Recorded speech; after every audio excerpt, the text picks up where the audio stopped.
停！在马，过来交钱。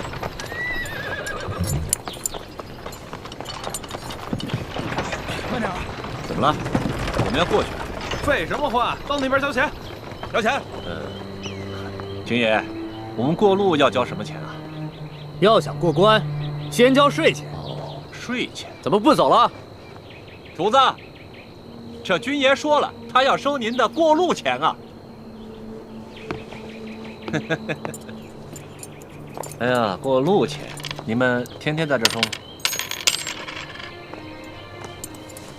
这位军爷，你这收的什么钱？关口要道，过往商旅一律上交税钱2吊。可我们不是商人，为什么还要交税费？不管你是做什么的，只要从我这路口过，就得交钱。这大清立国30余年，怎么没有听过这样的规矩？少给我啰嗦！哎，干嘛？干嘛？哼，看你像个贵公子模样，2吊钱拿不出来，不想出钱就别从我这过。好，这钱我出，不过你得告诉我，是谁让你们在这收钱的？这是我们知县大人的命令，你还想怎么着？龙小爹，这一个小小的知县就敢巧立名目胡乱收费，再大点的官可了得呀！哎，回去告诉你们大人，就说他头上那顶乌纱帽很快就要保不住了，知道吗？我们知县大人朝廷里有人，就你们，算哪根葱啊？我们算……行了，咱先别说了，别耽误了主子的正事儿啊！哎，把钱拿过来。这次出巡，看来真是出对了。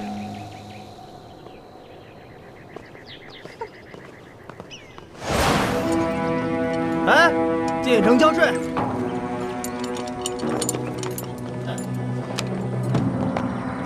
军爷，你们这儿进城还交钱啊？交啊，每车5钱。每车收5钱？又怎么了？主子，这位军爷说了，进城的车辆收税，每车5钱银子。车辆进城也要交税啊？你们还有没有王法？王法，知州大人就是这儿的王法，这命令可是知州大人亲自下的。来吧，给钱，行。哎，你们呀，真的不知道什么叫王法。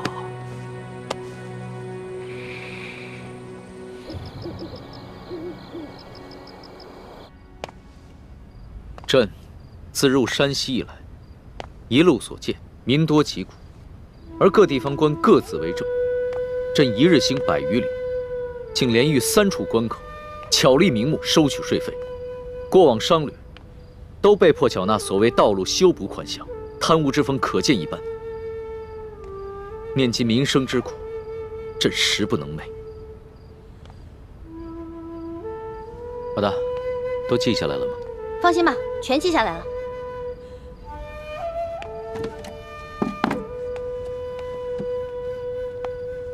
老大，你觉得我能算是一个好皇帝吗？你呀，马马虎虎吧。你别生气啊！你之前跟我说的，让我在你面前不能说假话，只能说真话的。要是你以前这么说的话，可能我还会不高兴。但是现在我不会了。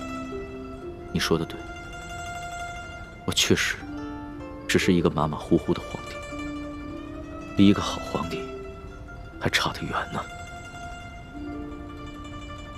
差得远呢。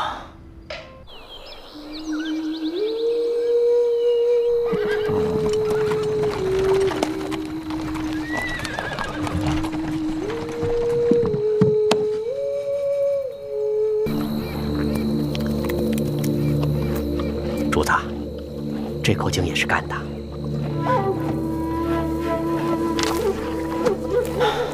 进入山西以来，这旱情是越发的严重了。是啊。老人家，这口井也没水了。啊，这儿也没水了。哎呀，这可咋办呢？老汉家的水早就喝光了，此去我女儿家中，这还有10几里路呢。老人家，我这儿还有一壶水，你先拿去吧。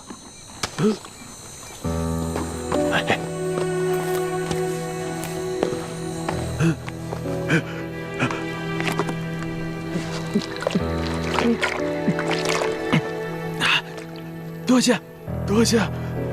老人家，此次的旱情涉及多大的范围啊？多大范围？这方圆数百里，5万顷土地，12万人口，颗粒无收，颗粒无收啊！我活了70岁了，这是我见过的最严重的一次旱情呢。哎，多谢啊！老人家慢走。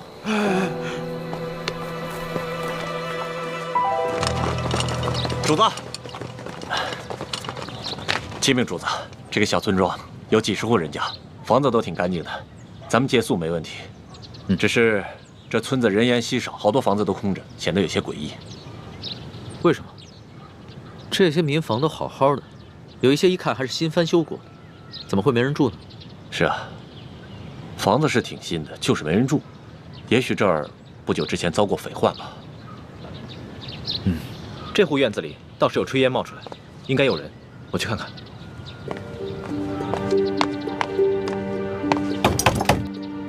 有人在吗？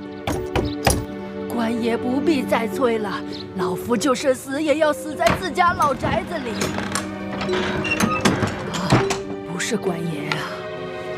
老人家，我们是过路的外地商客，错过了宿头，能否在这里借宿一宿？房钱要多少，随便你开。不必给钱，我们这个村子什么都缺，缺水，缺粮食，缺人，就是不缺空房子。你随便住吧。老人家，此话怎讲？村民们都去哪儿了？我们这个村子遭遇了几10年不遇的旱灾，村里只剩下一口老井，每晚能渗出一点点水来。但凡有点办法的，都出去投亲靠友了；没亲没友但还迈得动腿的，也都到外面去行乞逃生去了。哎呀，只有我这等老弱病残在这儿等死。可是官家还逼得我们……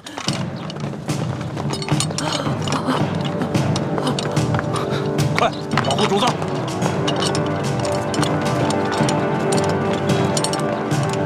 这2个人好生眼熟，是不是在哪儿见过？主子，这2个就是那日在客栈里调戏世淑姑娘的人，其中那个领头的把总还被主子教训过。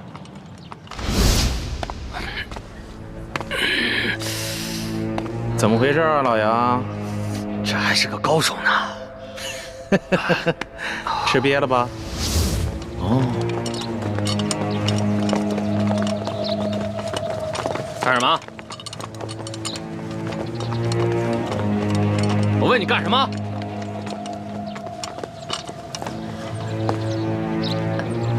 杨婆子，我还正纳闷呢，就凭你不敢抗命啊？原来是有这么一门富贵亲戚。裘老板，你可别牵连无辜，老妇哪儿来的这等富贵亲戚？他们都是过路的客商，在我家借住一宿，明天就得赶路的。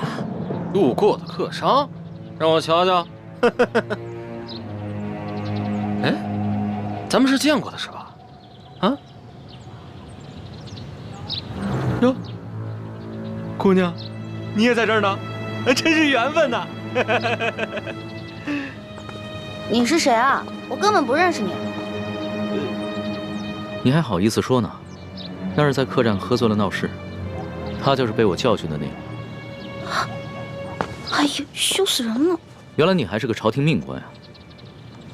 那日你当众调戏我家的丫鬟，就已经失了体统。你还追到这个村子来，没完没了是吗？你老杨，咱们今天来办正事儿的，你还穿着官服，收敛一点。也对，老子懒得理这些外乡人。几位，老子是来办公差的啊！杨婆子，怎么着？今儿个你是搬呢，还是不搬呢？不搬，老夫就是死也要死在我自己的房子里面。你敢公然抗命是不是？你是不是不想活了？老人家，你是不是将房子作价卖给了他们？卖给他们？客官，这房子是老夫夫家留下来的祖产，房子后面还有几亩良田，老夫家祖孙几代人就靠这点良田生活。如今虽然不幸遭遇了旱灾，可老夫也舍不得变卖这个祖产呢。这个裘老板仗着官府里有人，随便给了仨瓜俩枣碎银，就要强行圈走咱们整村的房田地呀！你闭嘴！老不死！裘老板给你安置费已经是大发慈悲了，你还敢在这里计较或多或少的？你信不信我现在就捆了你？行了行了，杨婆子，圈地的文书是巡抚衙门发的，你向几个过路的客商诉苦，有用吗？可是在下听说，顺治爷曾下过明诏，废止圈地。几位是读书人吧？啊，哼，看着就像，带着那么一股子迂腐劲儿。古往今来，这皇帝总说王子犯法与庶民同罪，但谁曾见过哪个王子犯法真与庶民同罪？就算是在皇城根底下，那些王公大臣不也是一大片一大片的圈地吗？皇上不也是睁一只眼闭一只眼吗？几位是过路的客商，我劝你们别多管闲事。听清楚了吗，老太婆？明日一早，我就带人来这里破土强拆。届时你还没搬走的话，那我就把你埋在这破房子里。老夫就在这儿等着你们，我就是死也要死在我自己的老宅子里面。哼！巡抚衙门令，凡是胆敢公开对抗官府者，皆按谋反论处，格杀勿论。所以今天老子就是杀了你，也是在执行公务。最后再问你一遍，搬还是不搬？不搬。那明白了。你既然铁了心不搬了，那也好。那你今天晚上就吃得饱饱的，免得明天做个饿死鬼啊！呸！看什么看？小心我把你双眼给挖出来！哟，瞧瞧，富商家的丫鬟都不一样，脾气这么大，挖我眼珠子？来来，挖，退下！干什么？真想打架呀？看清楚，爷可是巡抚大人的直属亲兵，你们要是真敢跟我动手的话，那就是造反！来呀！老杨，几位，老杨，这几个人呢，出言不凡，气度也不凡，像是有些身份的，别节外生枝。先回去，啊，先回去。走，几位，请吧。梁婆子，到底搬还是不搬？你可要想清楚了。诸位，告辞。哎，主子，这几个混账东西不给他们点教训啊？这些都是虾兵蟹将，没用的。老人家，再多吃点吧。不瞒你们说，我都半个月没见米香了。不怕你们见笑，我都喝了5碗了。老人家，听说这山西旱情已经惊动了朝廷，朝廷也已经拨了大批的赈灾物资，你们都没有分到吗？赈灾物资？哎呦，咱老百姓连1粒米都没见到过，一点都没有分到，1颗米粒都没见到过。老人家，我看你这儿冷锅冷灶的也有一段时日了吧？不是圈地有安置费吗？为何不拿这些安置费去买些粮食啊？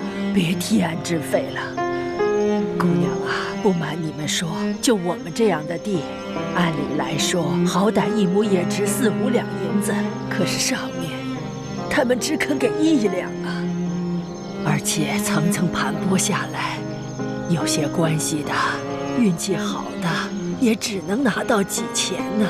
像我这样的老不死，就只能拿几个铜板。老人家，这圈地一事已经违反了朝廷的政令，你们为何不上告啊？告？去哪儿告啊？老夫的儿子先去县衙告状，被他们拉了出去，一顿毒打，还给他胡编了一个什么罪，被他们连打带拖，回来以后连伤带气的，没多久就扔下老夫去了。老夫的孙子不服气，借了些钱去太原府鸣冤，也被巡抚大人当盗贼发配关外，至今未归，一去不回，还怎么告啊？还有这等事？这山高皇帝远的，这圈地的人可是个通天的人。通天是当朝的大红人鳌拜，你知道吧？听说过。山西巡抚刘德昭，他就是鳌拜的门生，还有那个圈地的裘老板，他就是刘德昭寄娶的夫人的小舅子。您说还到哪儿去告啊？可是听说鳌拜不都已经被皇上给查办了吗？你知道吗？瘦死的骆驼比马大呀！鳌拜这些年提拔了多少门生亲信，他们都大权在握，盘根错节，连皇帝都忌惮他3分。不然为何皇上就只把鳌拜卷进了呢？这官场上的事儿说不清，万一哪一天鳌拜东山再起，可怎么办呢？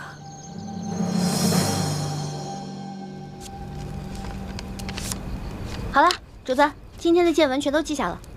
你小心收好，等我回京了之后，就一桩一件的查，一个一个的办。主子，消消气，今天晚饭都没有吃，保重龙体要紧啊。坐吧。是。这所见所闻，我还怎么吃得下？顺着朝就已经下的禁令，到现在还有令不止，让许多百姓流离失所，无家可归。最重要的是，他们还敢鲸吞朝廷的赈灾粮款。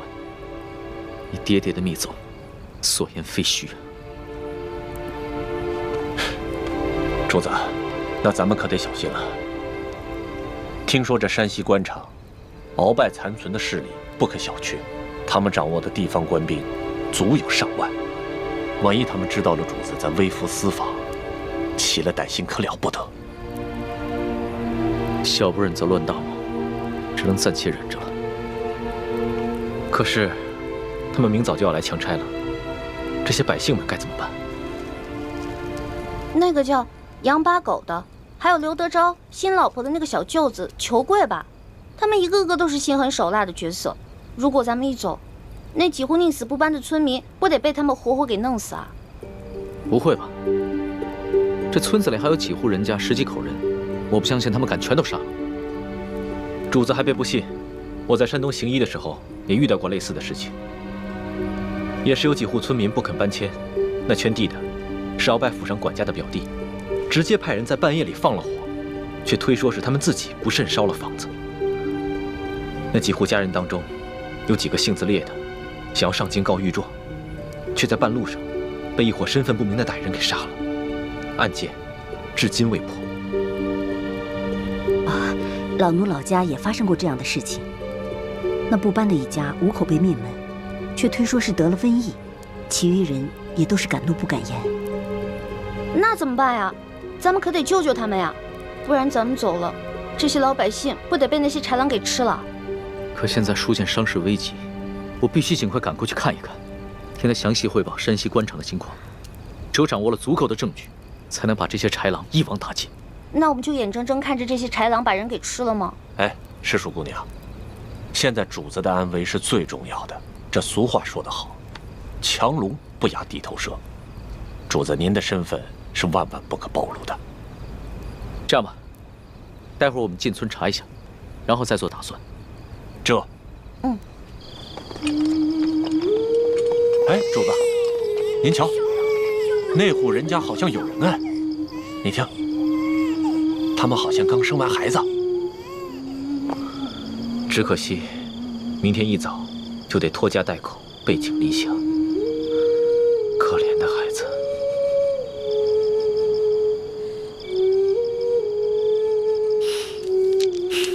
邹通，奴才在。把这个珠子送给他们的孩子，顺便打听一下他们家的情况。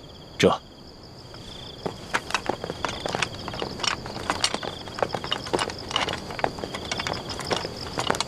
喜欢呢？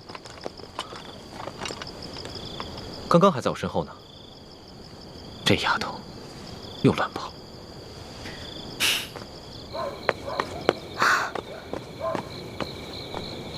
哎，我明明听到有人求救的呀！救命啊！快走！救命啊！站住！干什么呢你们？当兵的居然强抢民女啊！嘿呦，瞧这小脸够水的呀！要不一起带回去吧？就我爷见了一定喜欢。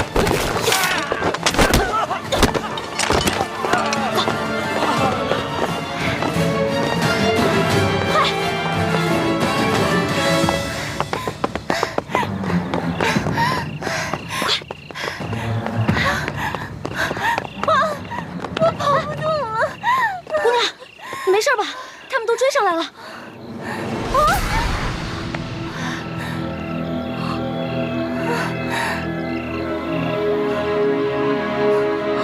天哪，她怎么长得这么像徐姐姐？难道这舒婉欣逃跑1个月了，我们也想不明白她没有报官的原因。但是，她极可能已回山西老家去找她父亲舒剑了。哎呀，此处离太原府不远了。难道她就是从明珠谷逃出来的舒婉欣？可是她一个弱女子，为何不报官，却要独自千里迢迢逃回老家呢？花儿，一焕，花儿，你在哪儿啊？在哪儿啊？一焕，来，姑娘，咱们躲这儿，快点，就这儿啊，快！哎，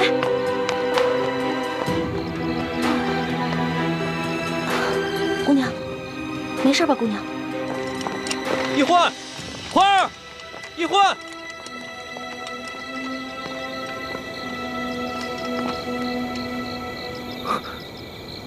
屋里好像有欢妹的呼吸声，但似乎还有另一个微弱的呼吸声。欢妹竟然没有发声，定是事出有因，不便现身。这丫头跑哪儿去了？这丫头真是太不让人省心了。一焕，没事吧？你脸白成这样，是不是特别饿啊？来，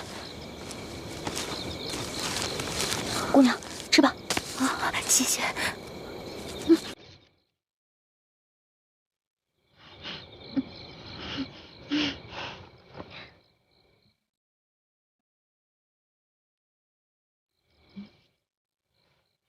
明明已经饿得不行了，还尽量注意吃相，不肯狼吞虎咽。看来应该是出身名门的大家闺秀啊。不好意思，我已经2天没有吃东西了。谢谢女侠仗义相救，谢谢女侠。别，太客气了。姑娘，我看你也不像这个村里的人，你为何一个人啊？你从哪儿来啊？要去哪儿啊？小女子本是山西太原府人士，途经此处，看到一处空的房屋，本打算暂借1宿，谁想到我刚住进去，就有2个官兵闯了进来，说我强占民宅，要抓我去见官。幸得女侠出手相救，小女子感激不尽。嗨，我根本不是什么女侠，我跟你一样，是途经此地的过客。你我相遇也算是缘分，不如互相留个姓名，他日江湖再见的时候也是朋友了。我叫易欢，你呢？是易女侠。易女侠武艺高强，又仗义助人。小女子能够结识易女侠，是小女子的荣幸。嗨，小女子的贱名不足为道，只是我这出门在外，身上的盘缠没有带足，易女侠家住何处啊？小女子平安回家之后，一定备下薄礼，登门致谢。口风倒是挺紧的，不肯说自己的姓名，反倒盘问起我来了。谢就不必了。我看咱俩年龄相仿，我是顺治12年5月初4生的，不知道该管你叫姐姐还是妹妹啊？小女子出生于顺治11年3月初8，可不就是舒婉欣的生辰？那你比我大，我应该叫你姐姐。姐姐，你一个人手无缚鸡之力，怎么就跑到这儿来了？也没个伴儿陪你啊？唉，2个月前，家父把我献给一个有权有势的男人，那个男人要在很多姑娘当中挑选妾室，我是备选之一。没想到我还没有到那个男人家，就阴差阳错被人劫走了。直到近日，我才侥幸逃出来。这个有权有势的男人，指的应该就是龙小弟了。还有此等事情啊？那你逃出来以后，为什么不去报官啊？你现在难道要去找那个有钱有势的男人啊？不是这样的。我未曾去报官，是因为那些劫走我的人固然可恶，但是我不恨他们，反而心存感激。为什么呀？家父把我献给那个有权有势的男人做妾，并非出于他的本意，实在是那个男人太有权势，家父不敢违逆。因此，我在心里早已发了誓，若被那男人选中为妾，那我便以死明志。其实那个男人有权有势，也是个不错的归宿啊。你宁死不从，莫非？我看你戴的这块玉应该是鸳鸯玉吧？你戴的这块是雄的，那雌的那块，莫非姐姐已经有心上人了？啊，那我明白了。怪不得你从劫匪那儿逃了以后不去报官，你现在是想去找你心上人啊？实不相瞒，我自幼丧母，和爹爹相依为命。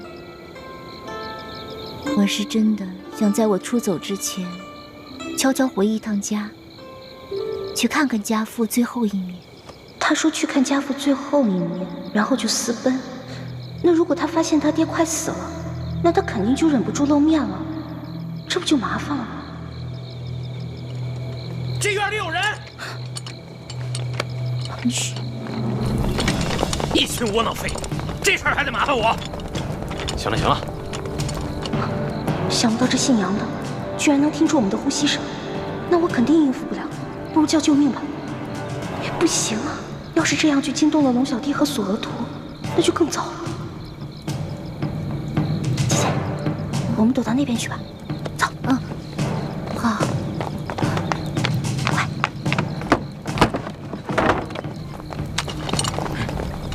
怎么了？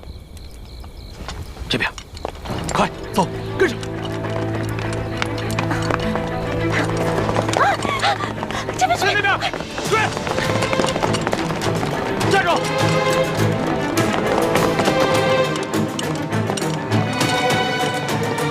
这一关到底跑哪儿去了？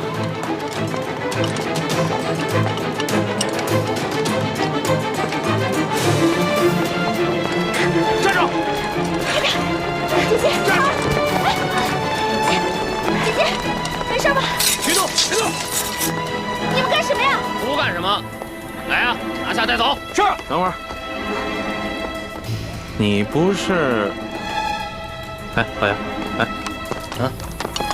这丫头不是跟那几个富商在一起的吗？啊，怎么了？我总觉得那几个富商没那么简单。找另外一个，这个不说，免得节外生枝啊。也行。兄弟们，把这个带走。是。快走！不行，姐姐，后面，姐姐，快走！雨翔，快点！姐姐，姐姐，别喊了，现在没那边有好多人声，去看看。好，老实点，走。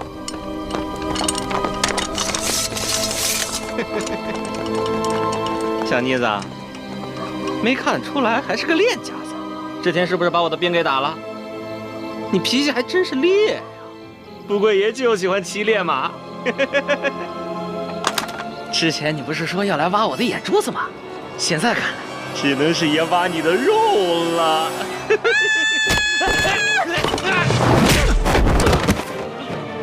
老大，你没事吧？我没事，没事。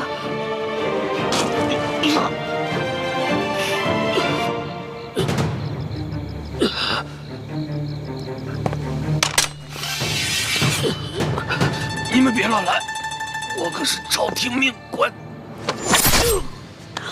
主子，他敢轻薄一环，死有余辜。你见杀了他已经便宜他了。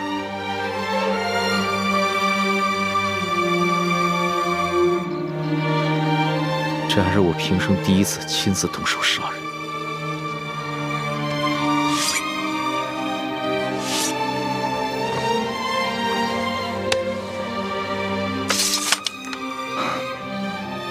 杀害朝廷命官可是大罪，这样一来，很容易暴露身份。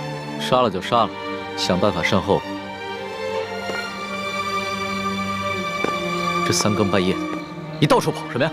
喊你也不应，你知不知道我们很担心你啊？我是晚上没吃饱饭，本来想看看村里有没有什么鸡填饱一下肚子，结果找了一圈没有，就遇上这个坏蛋了。饿死鬼投胎啊！天天就想着吃，除了吃你还能知道什么呀？我还知道饿。你看看你这个妹妹，脑子里装的都是什么东西？陈妹从小生活艰苦，所以一有机会就惦记那张嘴，让主子见笑了。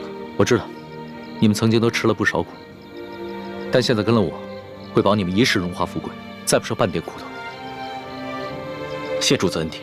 主子，光让我们两个不受苦也不行啊，你要让全天下的老百姓都不再受苦才是，这才是最重要的。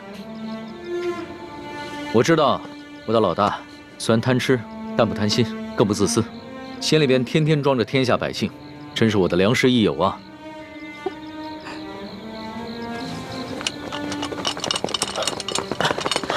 主子，主子，这怎么回事？不必慌张，先找个地方把他埋了吧。这，来人呐，把他拖下去。这，快！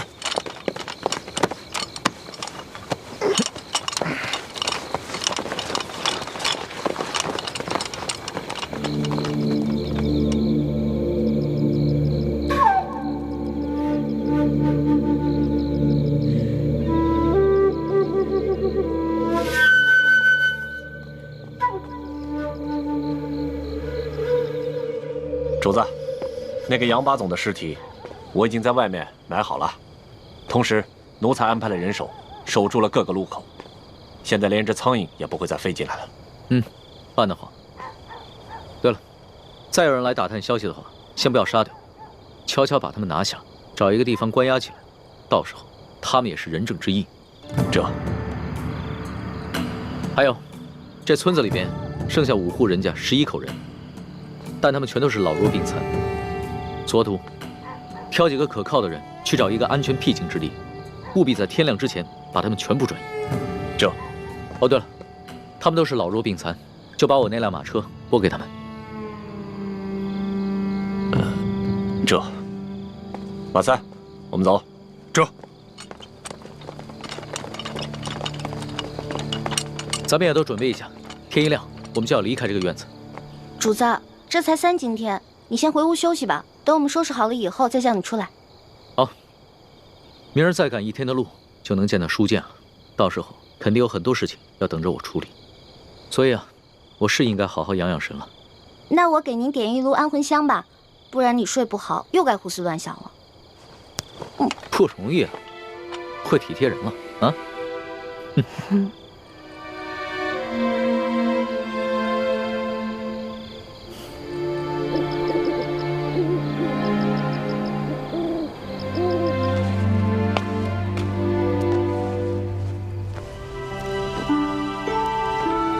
主子睡着了。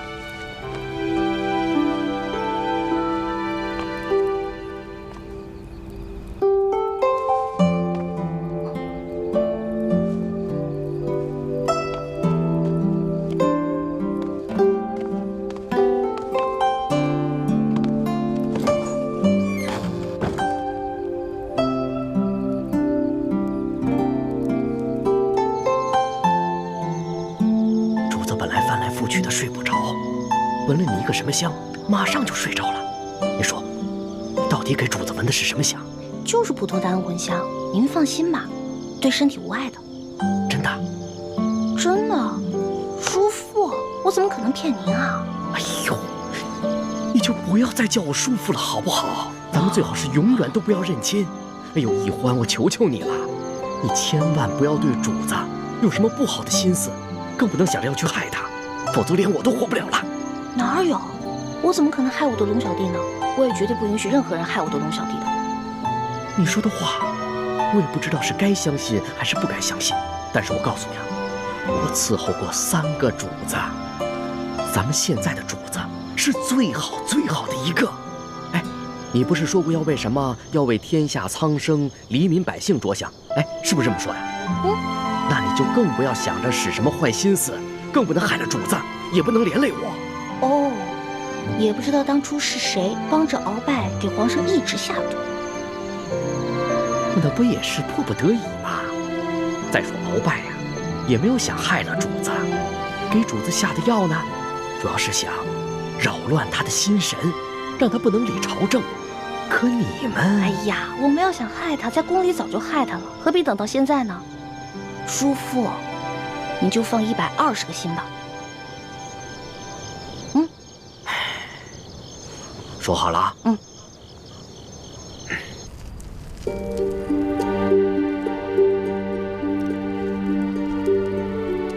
我给康熙下的安魂香的分量很轻的，索额图在安排村民，很快就会回来，咱们得抓紧时间。你能确定那姑娘就是舒婉欣吗？我看看。当然了，我生辰都对了，错不了。幸好她被刘德昭的小舅子给抢走了，否则被索额图发现，那可就麻烦了。可他现在落在恶霸手里，不定后果怎么样呢？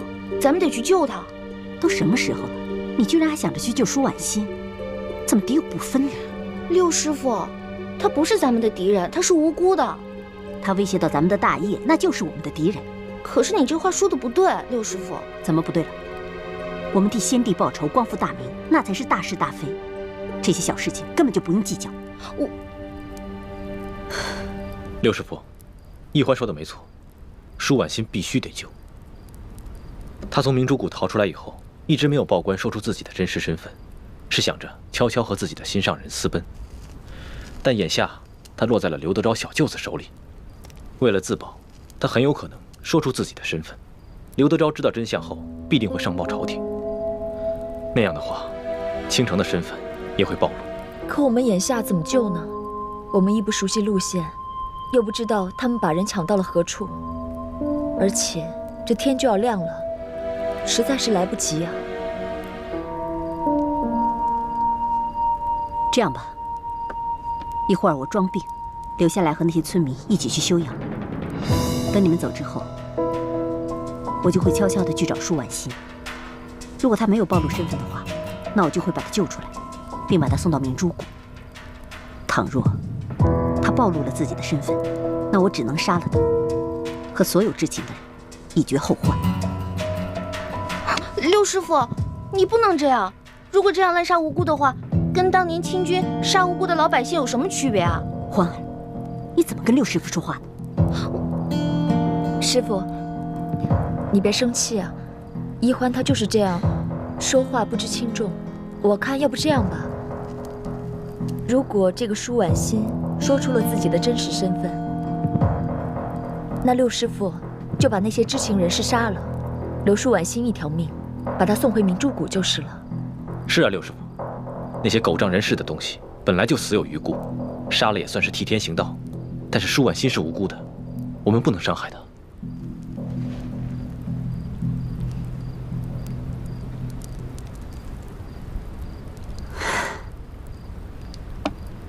既然太子都已经这么说了，那就这么决定吧。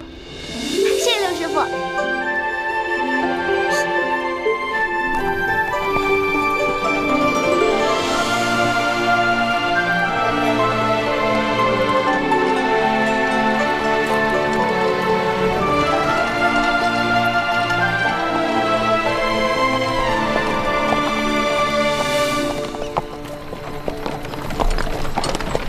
这雪嬷嬷昨晚还好好的，怎么一下子就病了？其实昨天白日里，雪嬷嬷就有些不舒服，她只是在硬撑着，没敢禀报主子。臣妾已经拜托那些村民照顾她，想来养上几日也就没事了。只是她这一病啊，你就没人伺候。主子能够恩准臣妾出宫省亲，已经是对臣妾格外开恩了。这些小事情，臣妾自能克服。还是你省心，不像某些人，就知道给我添乱。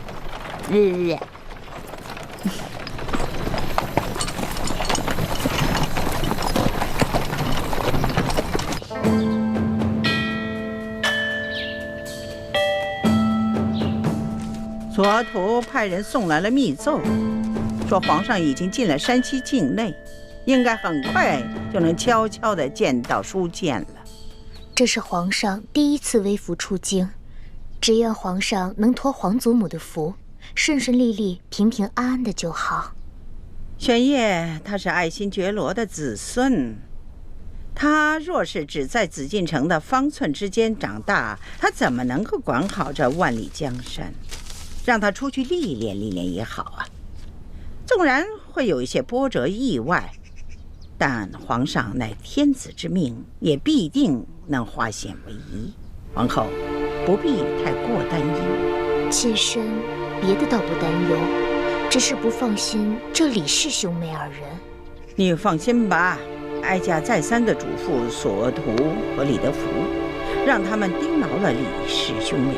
况且李氏兄妹若要真的有图谋不轨，那在这宫里头早就应该下手了。既然他们没有异常举动，就说明他们的目标并不是暗害皇上。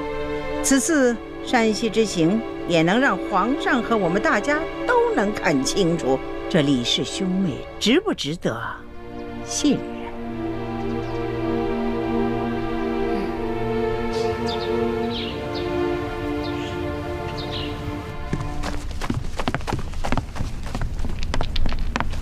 官儿啊，杨八总找着了，找着了。不管他说出什么理由，先拖出去给我打50军棍。此风不可长啊！居然敢不声不响的玩失踪，这以后这对我还怎么办？还军什么棍呢？人是找着了，在一棵杨树底下埋着呢。死了，死了。肋骨断了几根，而且被一箭穿心。我纳闷呢，淮阳村的10几个村民没这个能耐啊，除非是那几个外地来的客商，他们带了一群保镖，而且个个身手不凡。二公子，这钦差大人迟迟不来，难道咱们就一直在这傻等吗？时常有人在皇上面前进谗，说我们平西王府的人居功自傲，不把朝廷放在眼里。眼下出了这么大的事，皇上又特命钦差来此查案，我等自然应该恭敬些，以免落人口实才是。二公子，如此维护平西王府的声誉，若是让王爷知道了，一定会非常欣慰的。我只是在做我的分内之事，我父王知不知道，都不重要。所以说，王爷的这几个儿子里，就属二公子最为人后。吴公子，钦差大人还没有来吗？应该快了吧？那我们兄妹二人可需要回避一下。那倒不必，二位都是我无应期的朋友，刻意回避当然不需要。但是，如果二位不习惯接待朝廷要员的一些繁文缛节，当然也可便宜行事。待我事情处理完毕之后，再与二位一同上京。那我们多一事不如少一事，不如我们就留在自己房里吧。也好，那就随姑娘的意。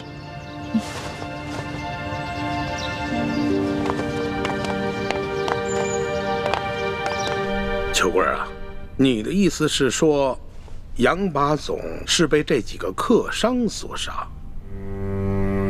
要我看，不但杨把总是被他们杀的，连那10几个失踪的淮阳村民，也跟他们脱不了干系。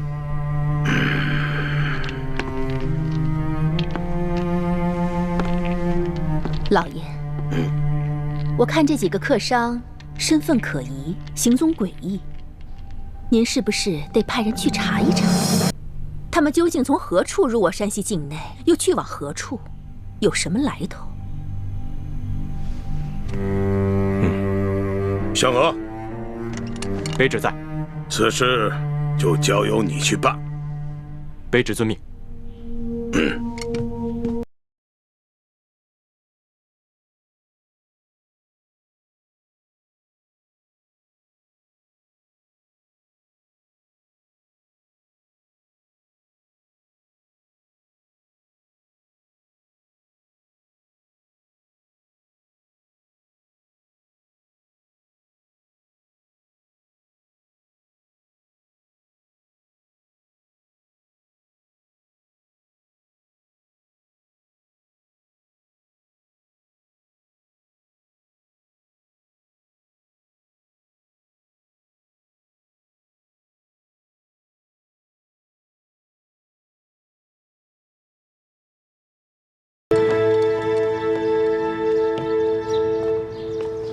不知可是钦差大人到了？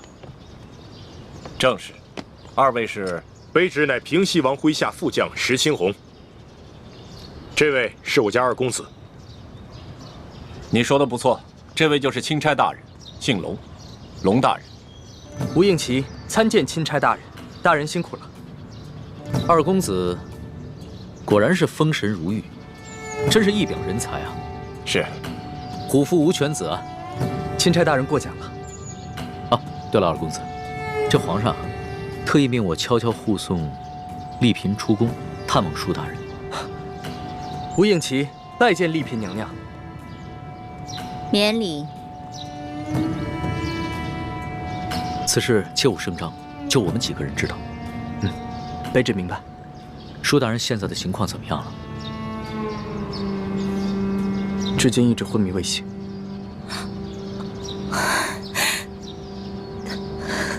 丽嫔娘娘，别伤心了，说不定等会儿舒大人见到娘娘，就会醒过来了。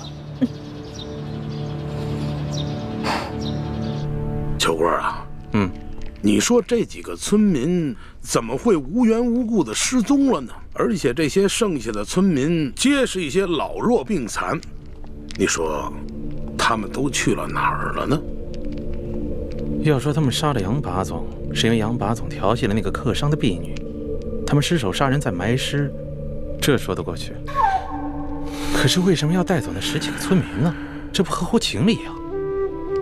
难不成他们是想将这些村民留作证人，将来去京城告御状不成？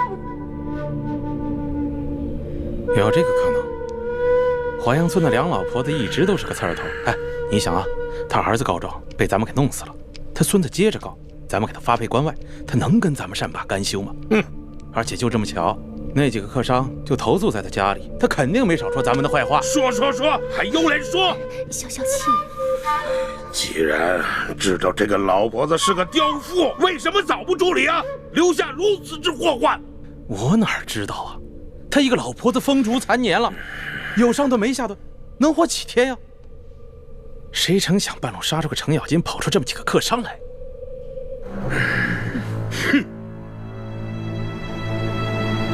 听密报说，这书建前1个月以前曾向皇上上了一道密折，举报我和整个山西官场的官员。当时皇上忙于敖中堂的事情，所以将此密折留中未发。现在敖中堂已经被皇上给捐尽了，看来这皇上可以腾出手来，有时间整顿吏治了。那不成那几个神秘的客商是来自京城的密使。什么？什么意思？什么意思？来干什么来了啊？你慌什么？我告诉你，现在整个山西的官场那就是铁板一块，只要书建一死，任谁都查不出什么。你说的轻巧，书建什么时候死啊？他什么时候死？就最后这么一口气，他什么时候咽？他绝活不过今晚。哦。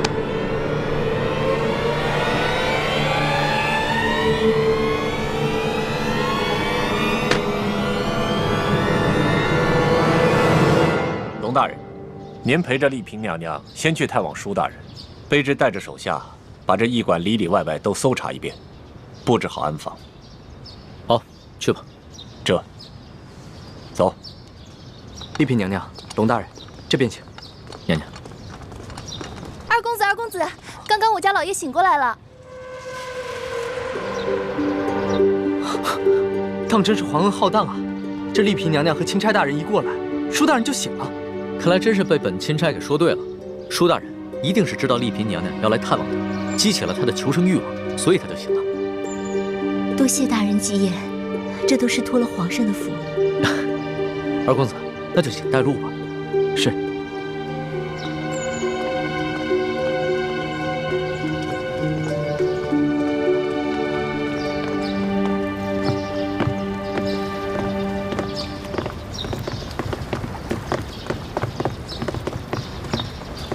娘娘，舒大人就在这个房间养伤。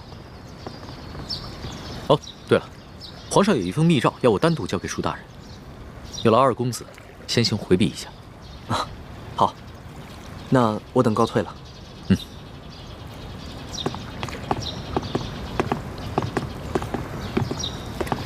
你们也先都退下吧。是。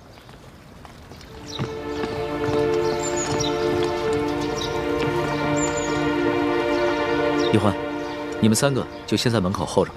好，这婉欣，等会儿见到你爹，一定要控制住自己的情绪，千万不能太过激动或者悲伤，要不然的话，很可能会刺激到你爹。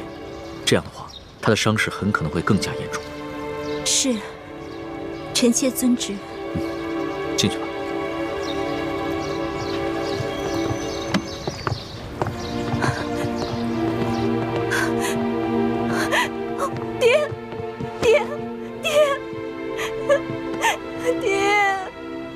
舒爱卿，舒爱卿，舒哥哥，怎么办啊？你说这书剑会不会认出徐姐姐是假冒的？谁也没想到书剑还能醒过来。事到如今，只能随机应变了。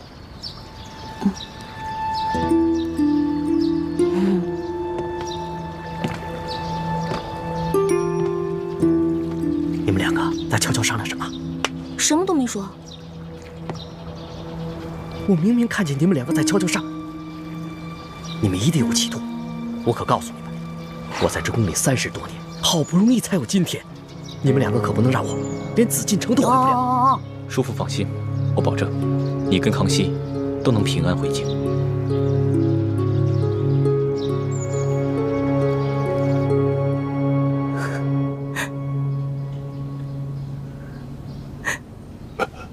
皇上，先别急着起来，安心躺着。舒爱卿，不仅朕来看你了，你看看，还有谁一起来了？爹，你是？我是婉欣啊。婉欣，你怎么还戴着面纱呀？啊，臣妾有喜有忧，都糊涂了。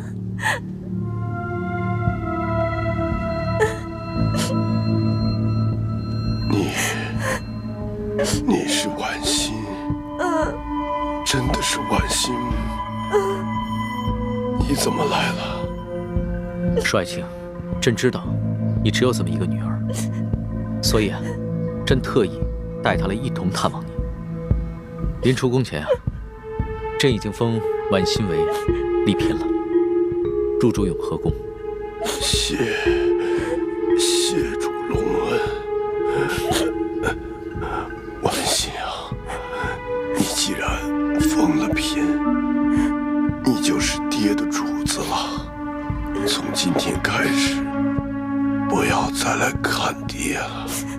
要好好的伺候皇上。婉心，你忘了刚刚朕怎么跟你说的？别老顾着哭啊！皇上，臣妾忍不住，臣妾忍不住。行了，那你先去一边稳定稳定心思，朕先和你爹说几句话。是。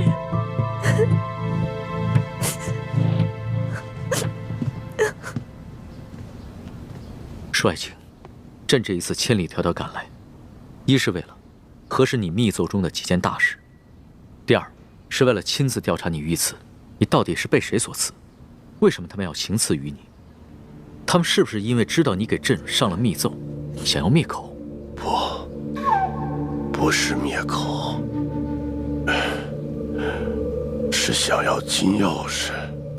此刻身手非凡，绝非普通劫匪，是臣拼死保护金钥匙，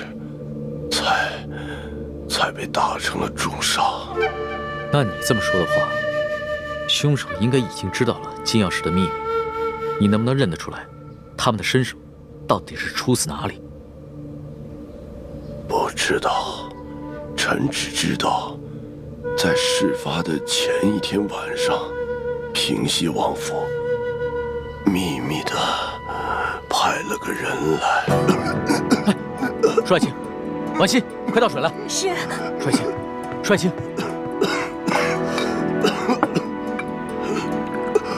舒爱卿，你先缓过这口气再说。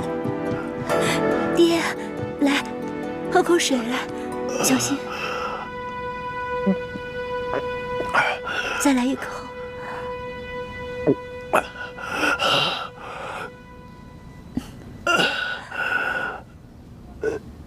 怎么样，好些了吗？你刚刚说的平西王，平西王派谁来？派他来做什么？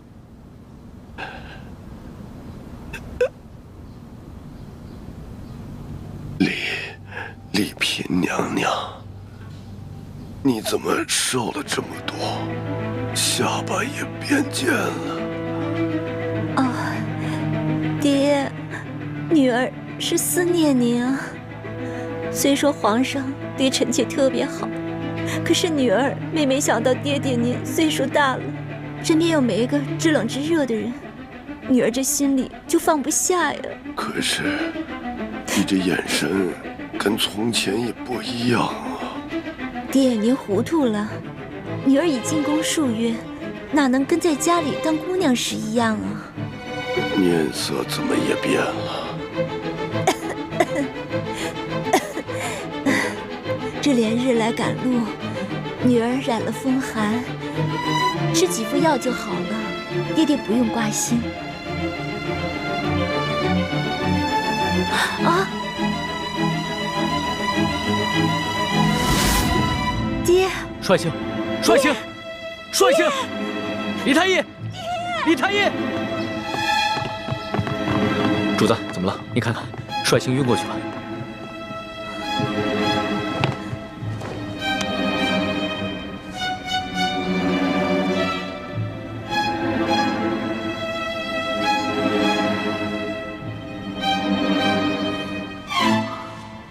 主子，舒大人的脉象很不好，只怕随时都可能。啊！那可还有救？真尽量一试。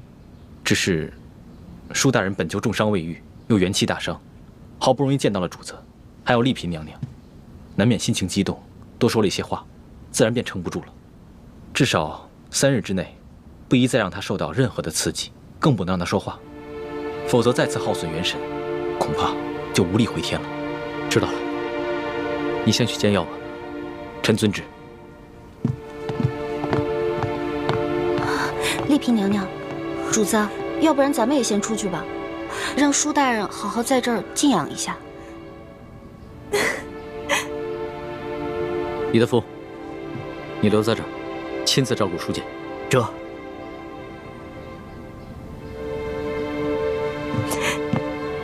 走吧。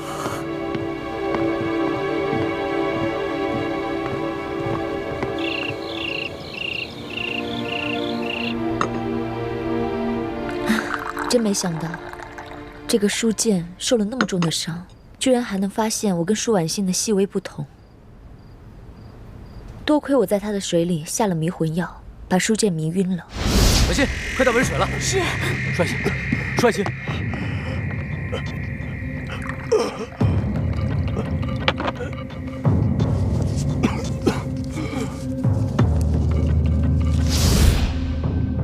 否则，他再多盘问我几句，就算我能应付得过去，康熙啊，也还是会起疑心的。也不知道六师傅找到舒婉欣了没有？咱们两边都不能再出半点岔子了，否则倾城的身份就暴露了。只有我一个人暴露不要紧，万一康熙心思那么缜密，他会想咱们在宫中的点滴细节，就会把你们两个也怀疑上的。舒婉欣就交给六师傅了。至于这个书剑，不能让他再醒过来了。你们什么意思啊？你要杀了书剑啊？不行，我不同意。书剑不同于鳌拜，也不同于刘德昭。在鳌拜权势熏天的时候，他却敢冒死向皇上上密折，为民请命，这样的好官你也要杀呀？我不懂什么国家大事，我也不明白为什么师傅们一直说要光复大明，但我只知道，在这个世上，你们跟师傅是我最亲的人。既然你们说我们是大明的子民，那我就有责任跟你们一起光复大明。可如果光复大明就要滥杀无辜的话，这我坚决不同意。欢妹，你别说了，我不听。如果你要真的杀了书剑的话，我再也不理你了。大师兄，就算易欢不反对，我也觉得这件事要在驿馆这么多人的眼皮子底下杀了书剑，这风险也太大了，稍有不慎就会被康熙发现破绽，那我们不就前功尽弃了吗？那这样吧，我试着给书剑的药中加入少量扰乱心神之药，让他暂时丧失神智。等将来风平浪静了，我再帮他恢复神智。到那个时候，我们也不必将舒婉欣软禁在明珠谷了，他们父女也能够团聚了。这个我同意。你看，其实只要我们稍微用点心思，多为其他人考虑考虑，不就有两全其美的办法了吗？只是要让书剑像鳌拜一样丧失神智，又不让人察觉，这难度比杀了他更大。但是为了不让你失望，我愿意冒险一试。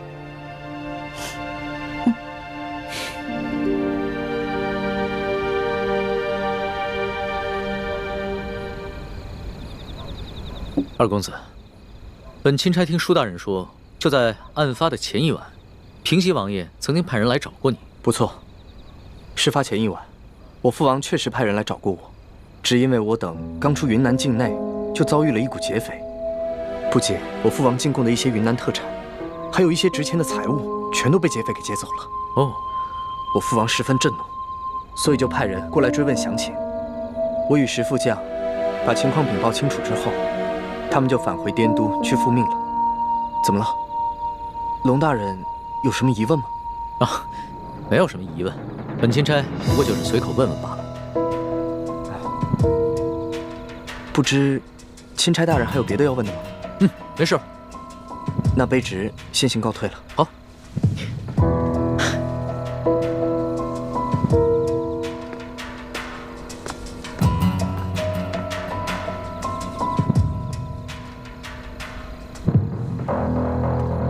这吴应奇遇到书剑之前，确实遭遇过劫匪，他们也向朝廷禀报过，所以我才会派书剑护送他们进京。只是这平西王派人来，难道真的只是为了一些无关紧要的财宝吗？你怎么看？主子，您是不是怀疑这刺杀舒总兵的刺客和平西王有关？可是，如果这平西王早就知道这金钥匙的秘密，那何必先派自己的儿子把金钥匙送往京城，然后再派人半路去抢劫呢？那你觉得谁的嫌疑最大？奴才以为，这刘德昭可是鳌拜一手提拔的，鳌拜老奸巨猾，他会不会假意向皇上禀告这金钥匙的秘密，然后暗地里又派人悄悄地来劫呢？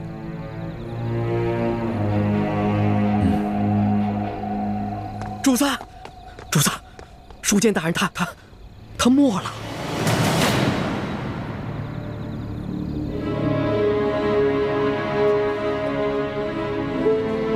奴才一直听从主子的吩咐，守在书剑大人的房门外，就连一只苍蝇也不让飞进去。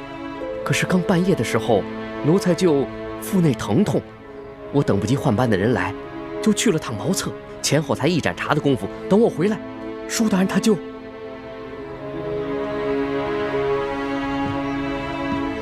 人还是软的，确实刚刚过去。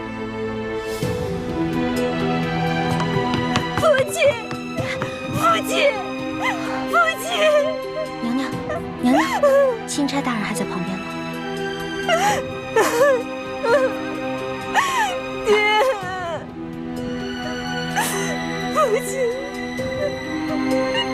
李太医，晚饭之前我还跟你探望过书剑，当时他的脉象不是一直很平稳，当时确实有所好转，只是不知怎么突然就……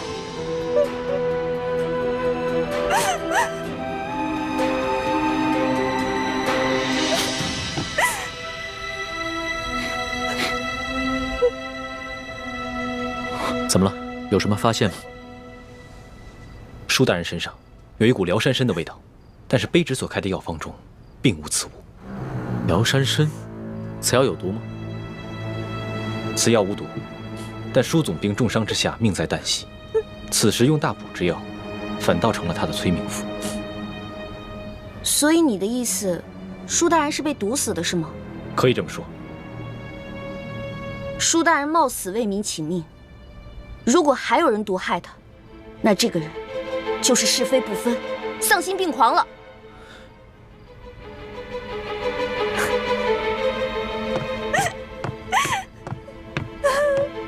主子，卑职已将这驿馆里的所有人等全部都拘押起来了。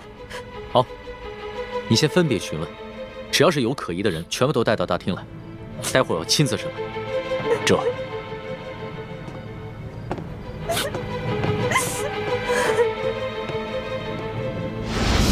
朱哥哥，你实在让我太失望了。欢梅，人不是我杀的。不是你杀的，不是你杀的，是谁杀的？你对我就这么没信心吗？今夜我在叔父的饭菜里放了一些泻药，等他腹痛去了茅房，我正准备悄悄潜入书剑的房间，为他服下迷魂丹，不料我却发现。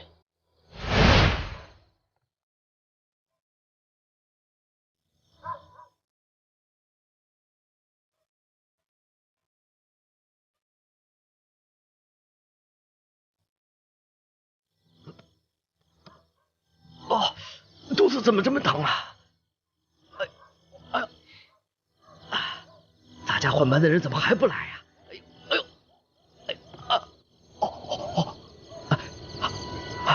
哎呦，算了。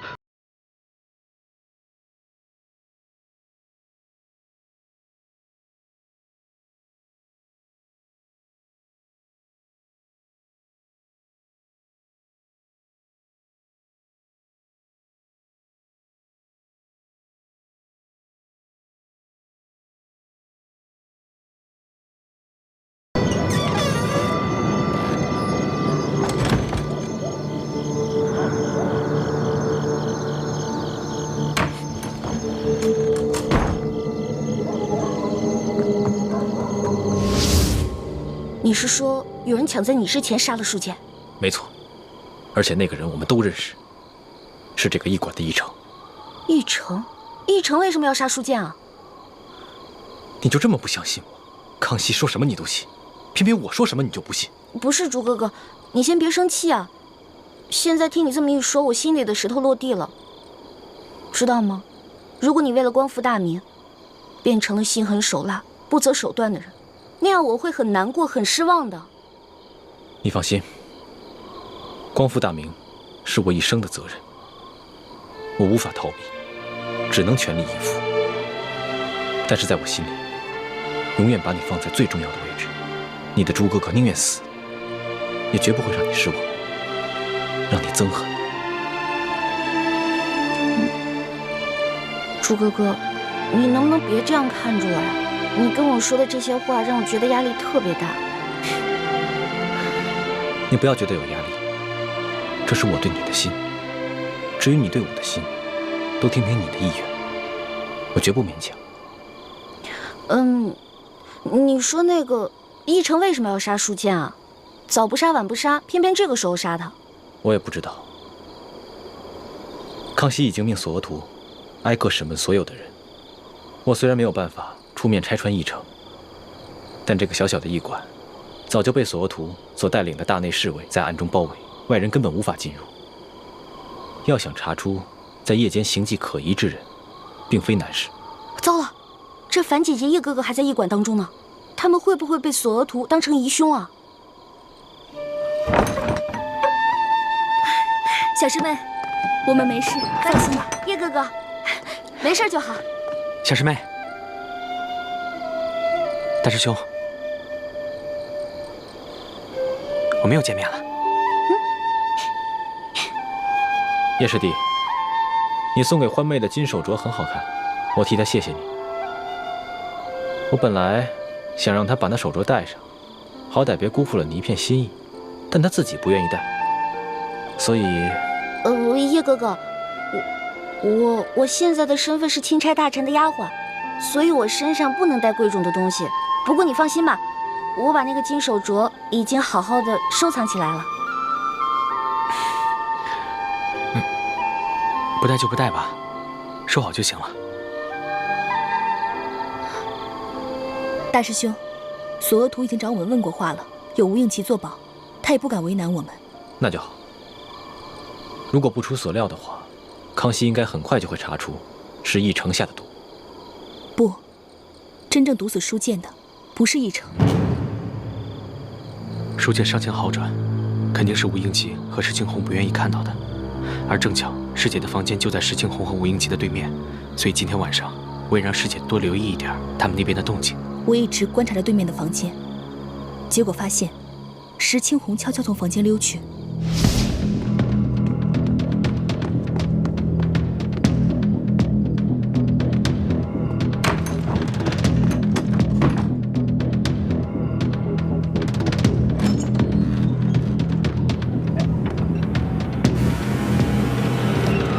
那个黑衣人就是石青红。难道今晚潜入舒剑房间的，除了我跟奕成，还有石青红？没错。大师兄，我们何不借此机会，挑起康熙跟吴三桂之间的矛盾呢？这是一个好机会。叶师弟，你一向心思缜密，思虑周全，如果你能把所有的心思都用在光复大明的大业上，我相信你爹和师傅们一定会很开心的。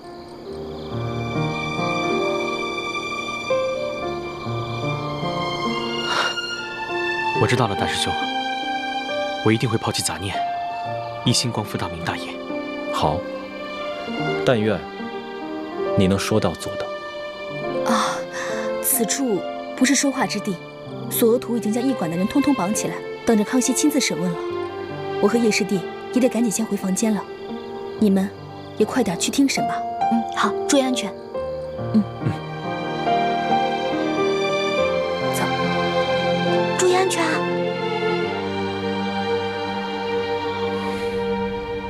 钦差大人明察，小的只是路过舒大人房间，看见门口无人守卫，放心不下，这才进去看了一眼。怎么会是小的下药杀了舒大人呢？你还敢狡辩？本官已经问得清清楚楚，李太医开的药方中根本就没有辽山参。药铺的伙计也已经证实，今天下午你确实去买过这种药。驿馆的人也看到你夜半之时悄悄进过厨房。大人饶命！大人，小的是看着舒大人近日身子虚弱，想帮他进补，小的也不知道这补药居然还会杀人呢。到了现在你还敢抵赖，真的以为本官好欺骗是吧？你一个小小的驿丞，怎么会有胆子谋杀朝廷命官？肯定是有幕后主使。你最好从实给我招来，说不定我还能留你一命。回禀大人，小的冤枉。小的在药里面确实放了辽山参，但舒大人却非死于小人之手。今晚，小的端着药碗去给舒大人送药。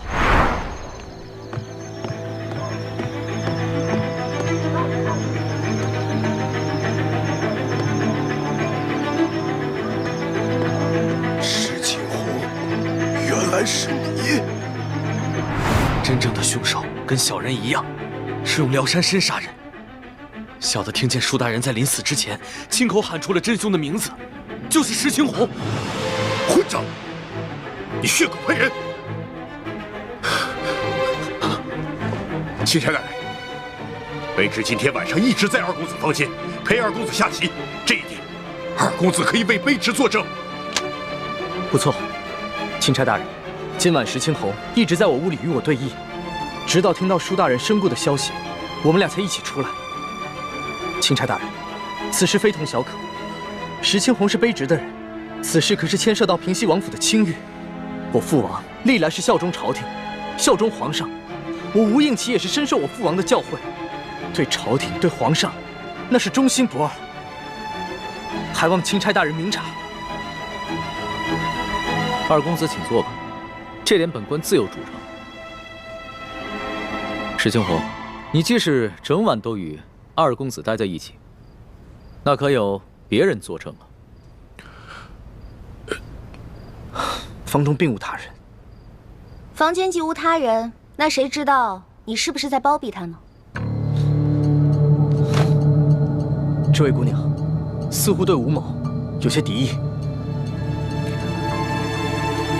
休得无礼！这平西王乃是国之栋梁，朝中良臣，不可无端猜测。倒是你奕成，你虽已承认有杀人的动机，可究竟是谁指使你这么干？无人指使，是小的与舒大人有私人恩怨。舒大人官拜三品，你一介小小议程，恐怕连给舒大人提鞋都轮不上，何来私人恩怨之说呀？不瞒大人，舒大人曾经因为小事给了小的一马鞭，小的就此怀恨在心。但舒大人确实不是小的杀的，还望大人好好审问石青红。够了！我平西王府与你素昧平生，你为何硬要将这屎盆子扣在我平西王府头上？小的确实亲耳听见舒大人临死的时候说的是你的名字，小人没有撒谎。你石青红，不得鲁莽。钦差大人自有公道。奕成，你本就是一个小小的议程，哪有胆子谋害朝廷命官？你最好老老实实的说出你的幕后主使，要不然的话，很可能会罪加一等，连累你的家人。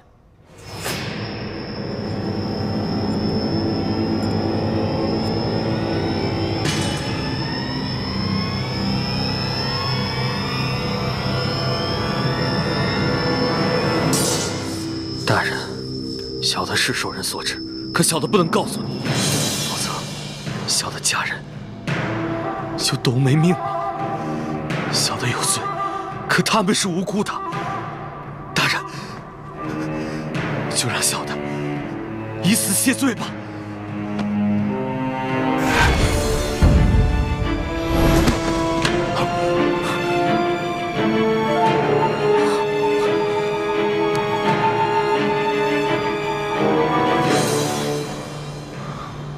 他舌下藏了见血封喉的毒药，见势不妙，便咬破蜡丸自尽了。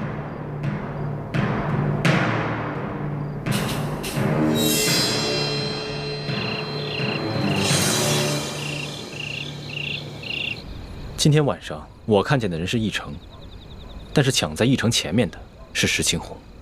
看来想对舒剑不利的，应该有3路人马。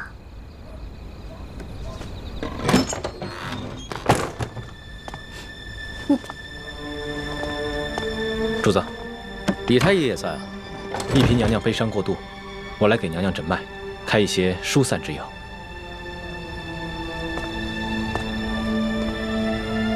婉心啊，你不要太过伤心了。你爹虽然去了，但是我会照顾你一辈子的。至于你爹的后事，你要是有什么想法，就尽管提出来。臣妾是没侥幸，一切但凭主子裁夺。行。那我决定明日一早就护送你爹的灵柩回太原府。虽然这宫里规定，这后宫的嫔妃不能因为娘家的丧事披麻戴孝，但是这是宫外，朕特许你穿素衣，以尽孝道。等回了宫以后，朕再追封你爹为从一品，以慰你爹的在天之灵。谢主子隆恩。龙小弟，你可得为娘娘的爹报仇才是。这个议程说的石青红，可是吴应琪身边的贴身侍卫。小声点，小心隔墙有耳。哦，我也怀疑这个人是吴三桂，只是此人极其奸诈狡猾，很有可能在鳌拜身边埋伏了奸细。说不定他送出金钥匙以后，才知道金钥匙的底细，再派人追回也是极有可能的。只不过吴三桂兵强马壮，雄霸一方，我暂时不想打草惊蛇。哦，怪不得主子要替他敷衍过去呢。这鳌拜的余党和吴三桂，都是我的心头大患。可是这重症不可用奇药啊。主子，这舒总兵之死，还有山西的贪腐窝案，可不是一时半会儿能够查清楚的。这为了安全起见，不如主子您早些回京吧，然后由奴才陪着丽嫔娘娘一起护送舒总兵的灵柩返乡，可好啊？索大人所言极是，主子还是早点回京吧。行了，我知道你们担心我的安危，但是这次出宫以来，所见到的事情简直闻所未闻。纸上得来终觉前，我还是想在这山西多待几天，多体察一下民情。可是主子，现在这情况实在是太复杂了，这万一出现什么意外，奴才怕是担当不起啊。身为天子，最大的威胁不是一些宵小之徒的暗杀，而是没有能力治理好这个国家，让百姓天天盼着你死。我不可能一辈子都待在深宫里面，仅凭折子来治理天下。虽然在这儿体察民情会冒一些风险，但是既是值得，也是应当。龙小弟，说得好，我支持你。以后无论你做出什么决定，我这个老大都会拼命保护你的。